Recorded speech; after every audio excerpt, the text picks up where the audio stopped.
மாமா மாமா ஏன்டி என்னடி ஆச்சு? ஏன்டி இப்படி கத்திட்டு வர? ஊருக்குள்ள புதுசா ஒரு திருடன் வந்துட்டான் மாமா. திருடனா? எனக்கு ரொம்ப பயமா இருக்கு மாமா. ஏடி சிங்க மாதிரி புருஷனை வச்சுக்கிட்டு பயந்துட்டு இருக்கிறியா? போய் படுறி போடி, நான் பாத்துக்கிறேன் எல்லாம். எவனா வந்துருவானா என் வீட்டுக்கு திருடுறதுக்கு? போய் பாடு, நிம்மதியா இருக்கும். மாமா ஏய் நீ எப்படி தூங்கலையா? என்ன பண்றீங்க? ஏய் திருடன் வந்தானா அடிக்கிறதுக்கு ட்ரைனிங் எடுத்துக்கிறேன். எங்க என்ன ஆளை காணோம் திருடனை? என்ன டிராக்டர் ஓடுற மாதிரி ஒரு சத்தம்? ஓ இவன் தானா? ஏய் ஏய் பரிசு குடுறா. இந்தாடி பர்ஸ் வேற ஆண்டி, கொண்டு போய் பீரோல பத்திரமா வைடி போடி.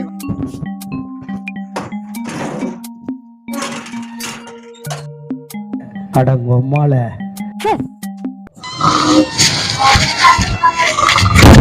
ஏய் எந்தடா? ஏய் தம்பி, இங்க என்னப்பா பண்ற? திருடமா சுத்திட்டு இருக்காங்க. போய் படுப்பா பாப்பா மத. ஏய் அந்த திருடனே நான் தான்டா. நீதானா?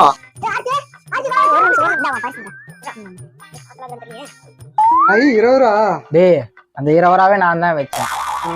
திருடன் அடி மாமா போட்டு குண்டு குத்து குத்து மாமா குத்து மாமா போட்டு. அடிங்கடி அடிங்க. உங்க வீட்டுக்குலாம் நான் திருட வந்தேன் பாரு. இந்த பிஞ்ச செருப்புலயே அடிக்கணும். அடிங்க. அப்பாடி, திருட வந்ததுக்கு 20 ரூபா லாபம். வா நம்ம போய் சாப்பிடுவோம்.